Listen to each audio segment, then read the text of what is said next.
Hello soulmates, welcome back to the channel. This is Soul with Alma. In today's video, I'll be showing you how to draft and cut this beautiful dress.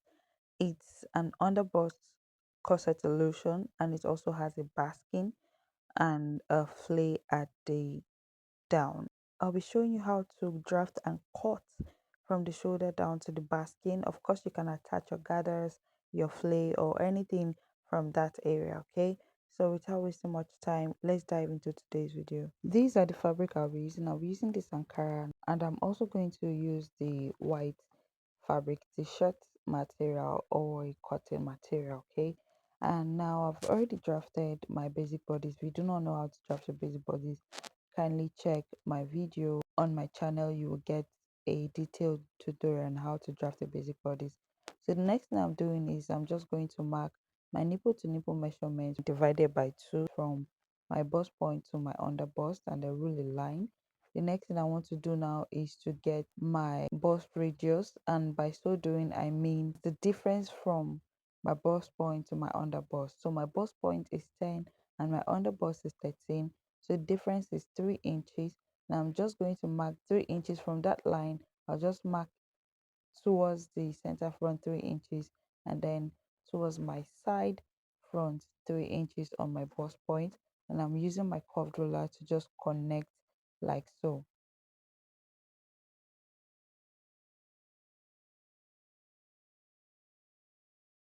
After that is done, the next thing we want to do now is to get our basque at the hip line.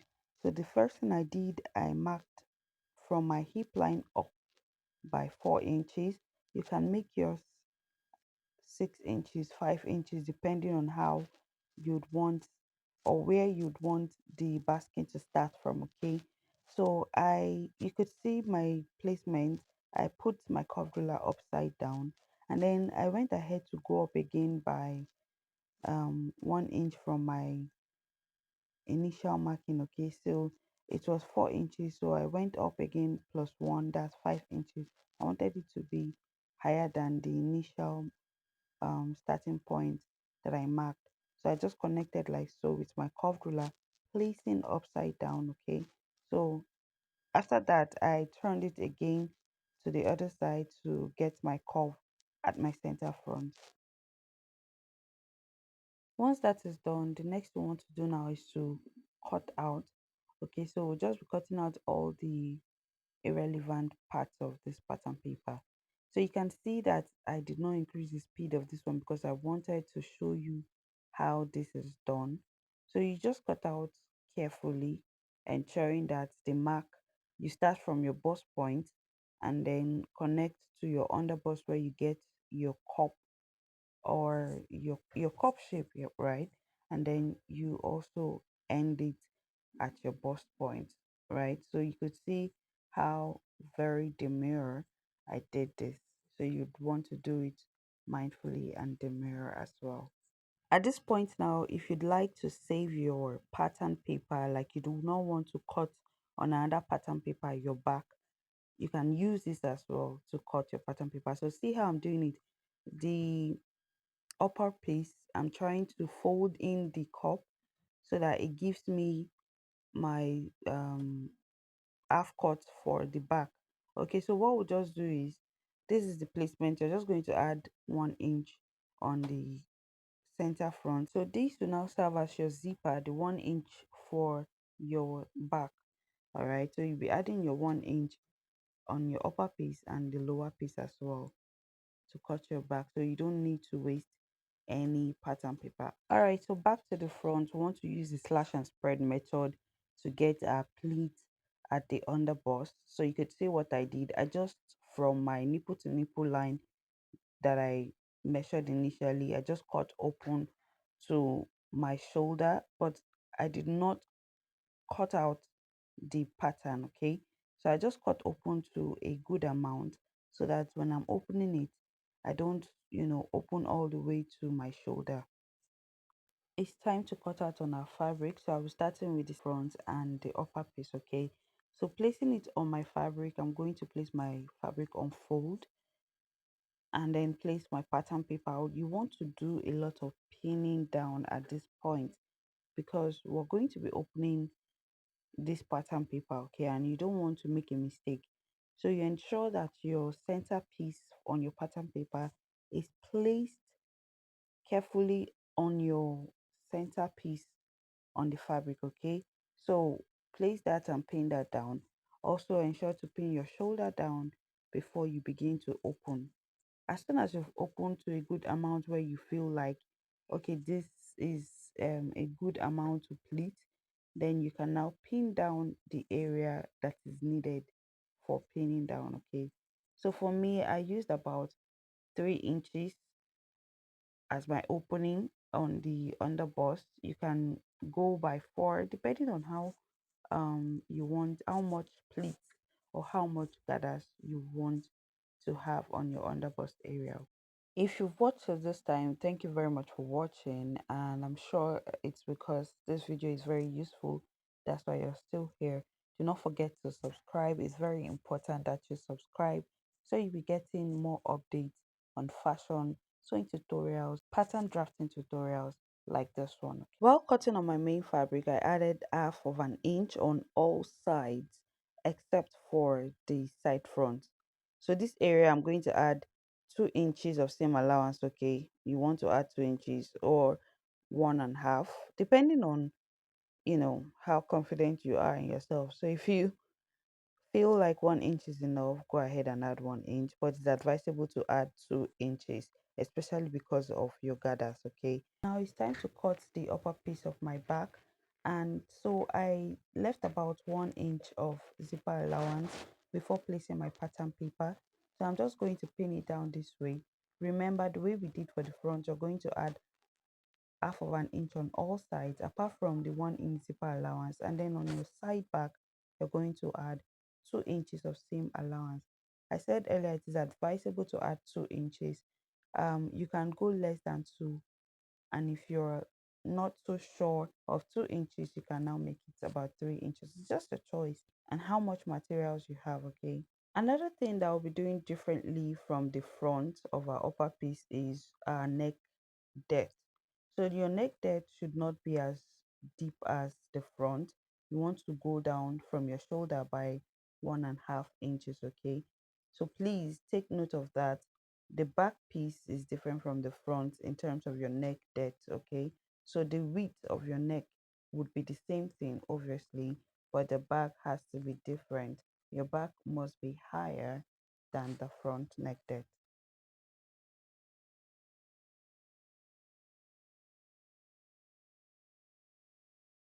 It's time to cut the second piece of our dress. For this dress, we have 3 pieces or 3 parts. We have the upper part, the middle part, and then the flare part, okay? So it's time to cut the middle part, which is where we have our basking. And so I'll be starting with the back. Remember, you have to leave 1 inch of zipper allowance on your fabric before placing your pattern paper. And so like the upper piece, we're going to cut out half of an inch on all sides except for the side back. The side back you want to add 2 inches. So if you notice at the top where we have that cup opening, I did not cut out the cup. Okay, I just cut straight down. This is because this is the back and there is no breast at the back. All right, so you don't want to give it a cup illusion or any opening at all. After cutting your back, the next thing you want to do is to cut the front. So you're just going to pin it down at the exact center front. You're not going to leave any zipper allowance because this is the front. All right, you're leaving half of an inch on all sides aside from the side fronts where you're going to leave your 2 inches, which will serve as your allowance. With that being said, it's time to draft our sleeve, and the sleeve we have in the picture is puff. It's a puffy sleeve, and we're going to have like a gathers at the length of the sleeve. That's the wrist side or a cuff area. So now what we want to do is to get your length. I'm going to be using the whole pattern, the length of the pattern paper as my sleeve length. And now we want to get the width for our armhole.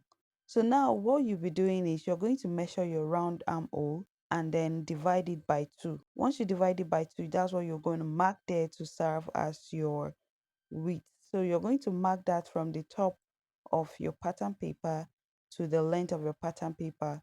As soon as that is done, you're going to get your straight ruler and connect all these points to form a straight line. Now we want to get our armhole depth, and to get that you're going to divide your round armhole divided by 4. Whatever answer you get, that would be your armhole depth. So you're going to mark it from the top of, or from the base point of your sleeve downwards, okay, and then just connect using a straight ruler.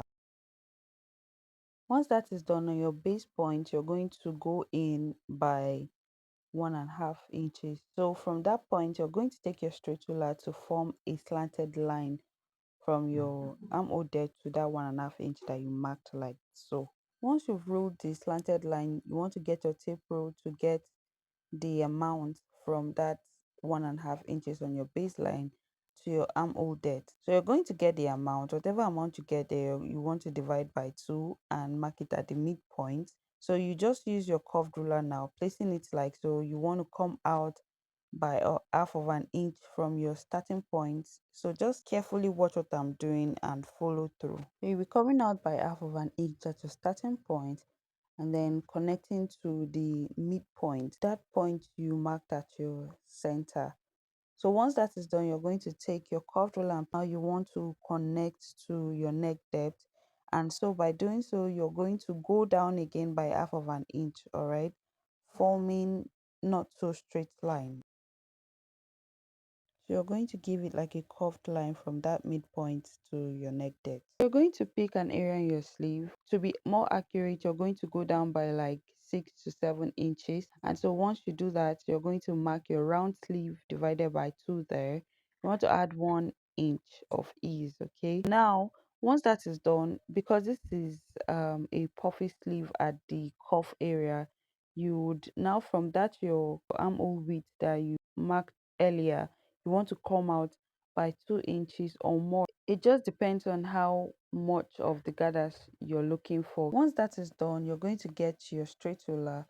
So you're going to connect from your neck depth to the round sleeve divided by 2 that you marked, and then using your curved ruler or still using your straight ruler, you can connect from that point now to either the exact width of your armhole, or do you take it out to the 2 inches. So like I said earlier, just depending on how much gathers that you're looking for. So if you want it to be really puffy, like you want gathers to be a lot, come on, you can go ahead and add more allowance. And then of course it depends on the amount of fabric that you have, so you're also going to put into consideration the amount of fabric that you have. Remember, you're going to still use the same fabric for your fleece, so you want to consider all of these options before increasing the width of the sleeves of your cuff, right? So that is basically all about the sleeves. For the flay, you need to couple all your pieces together before getting the flay amount and then before cutting your flay, okay? And then the length, it's your choice. If you want it long, if you want it short, it's your choice, obviously, okay? This is basically all about this pattern drafting and cutting of this style. I hope you found this video useful. If you found this video useful, kindly subscribe to the channel. Do not forget to like. Do not forget to leave a comment in the comment section. If there is anything you'd like me to do, please let me know in the comment section. Also, do not forget to share this video to as many people who may want to as well learn how to cut, how to draft this particular style. Thank you very much for watching. Till we see in our next video. Mwah.